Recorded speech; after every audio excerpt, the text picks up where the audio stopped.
Hello, everyone, and welcome back to another episode of Acupuncture is My Life.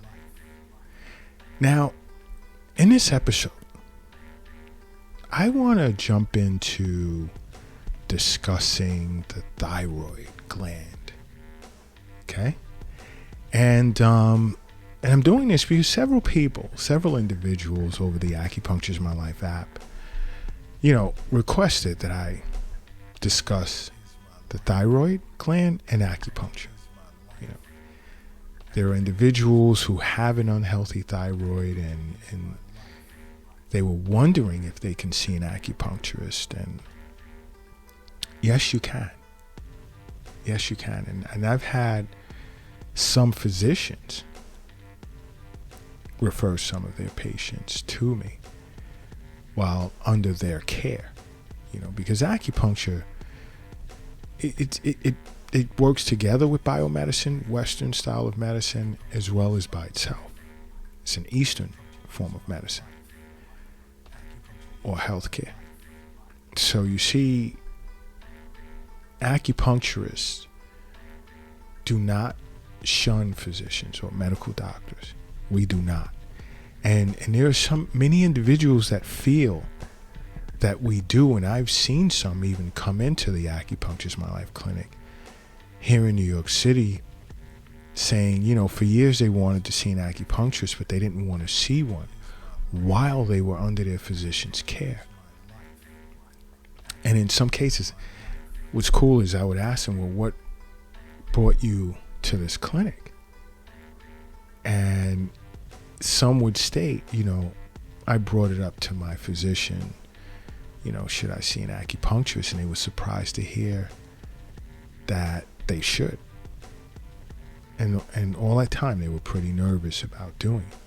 And this is why in the Acupuncture is My Life podcast, I always say to you guys, along with seeing a physician on an annual basis for your annual checkups, make regular wellness visits with an acupuncturist. It's important that you do that, because we all want that long, healthy lifestyle where we're happy, we're not concerned about our health. I just gave you the magic formula.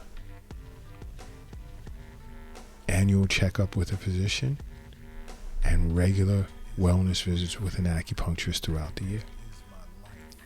But I want to dive into what several individuals inquired about over the Acupuncture is My Life app. And by the way, if you don't already have it, download it. It's free at your app store. So many benefits to owning the Acupuncture is My Life app. I mean, globally, people are really having fun with it. Download it. But let's get into signs of an unhealthy thyroid gland. And first and foremost, this is a butterfly-shaped gland in the front of your neck. It's shaped like a butterfly. And many of us, we don't think much about it. We just look at it. Many individuals look at it, it's just part of my throat. It's just there. It's part of my neck, and that's it. But you know what? The minute something goes wrong, you can no longer ignore it. Believe me when I say that. When something goes wrong with that gland, there is no ignoring it. You will know. And you'll come running to an acupuncturist faster than you think. Because, the hormone that's emitted by the thyroid gland, it does so much for the daily functioning of our body, for many things that we do and take for granted on a regular basis. But when the thyroid gland is not functioning properly, you have problems. You have problems. But both a physician as well as an acupuncturist would pick it up right away that there's something wrong. Now, the diagnosis may sound different, of course, and I'll go over that, but we'd pick it up right away. Let's take a a disorder of the thyroid gland, let's say hypothyroidism. What can be some signs of hypothyroidism, which is basically when your thyroid gland is not functioning up to par. So basically it's underactive and it's not producing enough thyroid hormone that's released into a person's bloodstream. Now, when it's underactive, this can cause a person's metabolism to slow down. And signs of that would be fatigue, which to an acupuncturist is a form of chi stagnation. Another symptom can be weight gain, which to an acupuncturist is considered phlegm damp accumulation. Another sign of or symptom of hypothyroidism is low appetite. To an acupuncturist, that's a sign of spleen qi deficiency. Another symptom of hypothyroidism can be hair loss. Now, to an acupuncturist, that can be a sign of kidney essence deficiency. And another symptom of hypothyroidism can be, let's say, feeling cold. To an acupuncturist, that's some form of yang deficiency. And it can also be low blood pressure and depression as well. So you see, when there's something wrong with the thyroid gland, as I just stated, you're going to know it.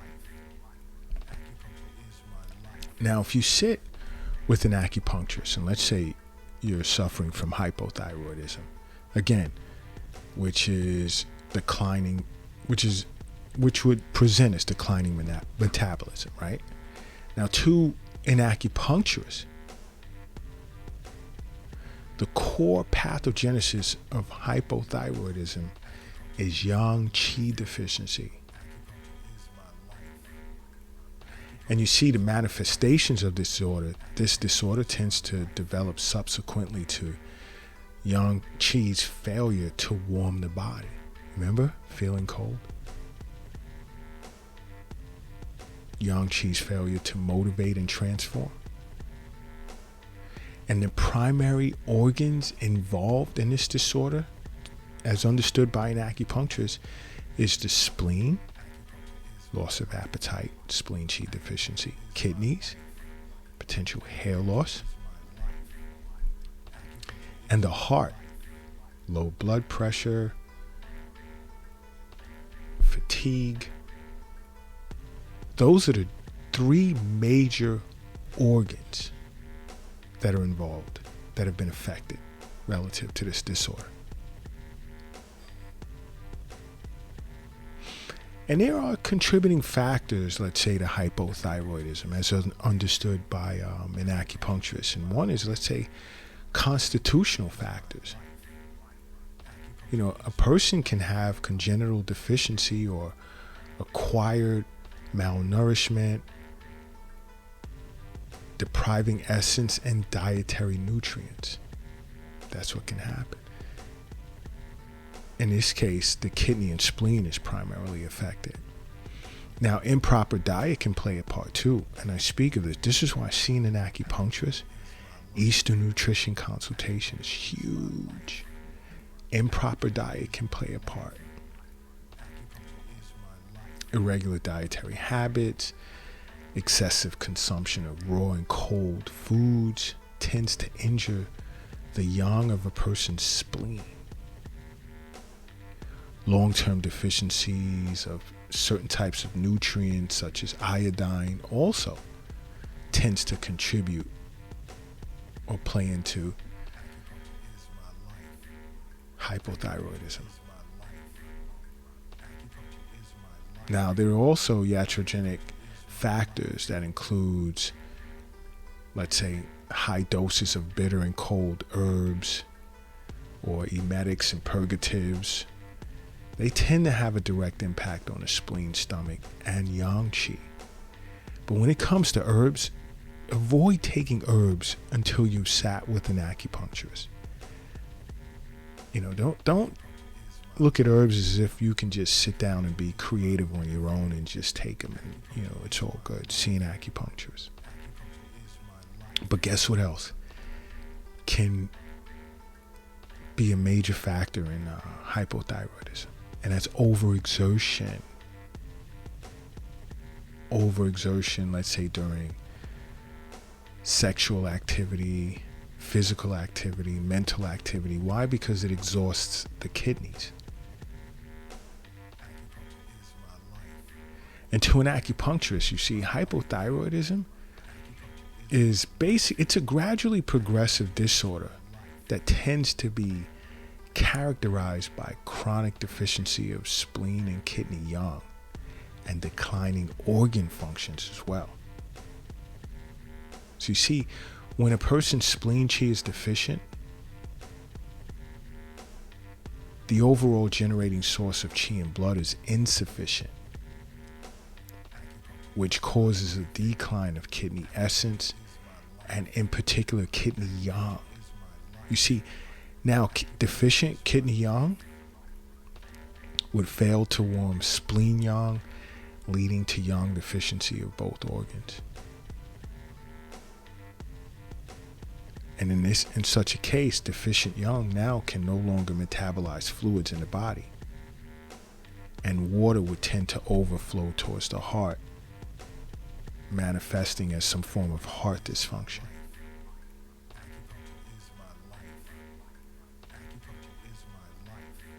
So it's important that you sit with an acupuncturist, because they'll also explain to you that hypothyroidism can also derive from both qi and blood deficiency, and it develops into both yin and yang deficiency, which is bad, which is not good at all. But I won't get too technical. My thing is, sit with an acupuncturist and they'll explain this to you.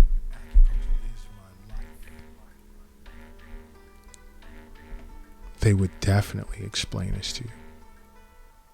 Now, there's another side of the fence, and that's hyperthyroidism, which is the opposite of hypothyroidism. You see, in the event of hypothyroidism, right, a person's thyroid would tend to produce too much thyroid hormone, which will speed up a person's metabolism. So you see, the metabolism in other body systems would now go into overdrive. Everything is on 100 all the time. Now, hyperthyroidism is much more rarer than hypothyroidism. But hypothyroidism can present with symptoms such as, let's say, palpitations,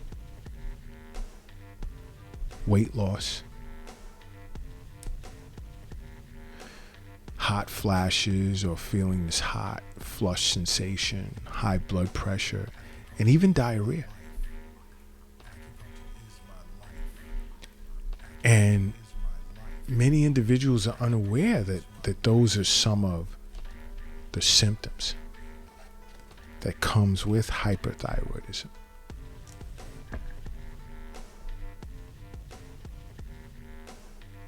Now you see, to an acupuncturist, qi stagnation, phlegm accumulation that would surround the thyroid cartilage can characterize hypothyroidism. And when it's chronic, when you have chronic qi stagnation and phlegm accumulation, it'll precipitate blood stasis.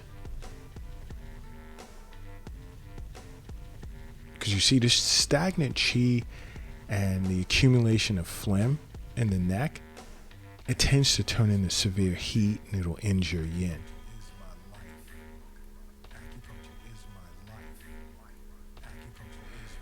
Now, emotional stress, let's say, such as chronic anger, chronic frustration, depression, can cause liver qi to stagnate, which will interfere with the proper metabolism of body fluid, therefore leading to phlegm accumulation. And you see, as this qi stagnation combines with phlegm accumulation in the neck, you will start to notice like this goiter starting to form. So remember, like if unremitting chronic qi stagnation and phlegm accumulation will cause blood stasis, and then guess what happens? You'll start to manifest or present with these hard nodules in the neck, or a hard nodule of goiters.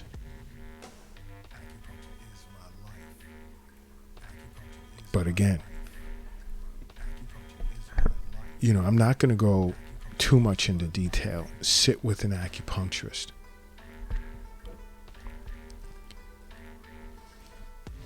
Sit with an acupuncturist. Like I said, seeing a physician as well as seeing an acupuncturist, both would catch dysfunction of the thyroid gland, but it would just be expressed in different ways. But you really want to be careful with being in a chronic emotional state, because it's not healthy. And this is, again, why I tell so many individuals, watch Acupuncture's My Life TV. Either streaming on Roku TV or even on the internet at acupuncturesmylife.tv.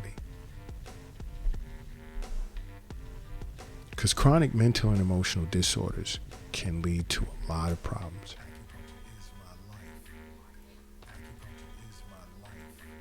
Okay? But if you feel you're suffering from some type of thyroid issue, see an acupuncturist right away. But a physician, let's say when you do your annual checkups and you have a CBC done, you have your blood work done,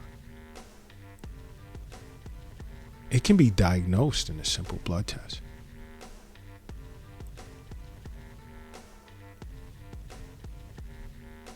But understand something, any symptom of a thyroid disease can also be a symptom of something else, which would include sedentary lifestyle, obesity, sleep deprivation, diabetes.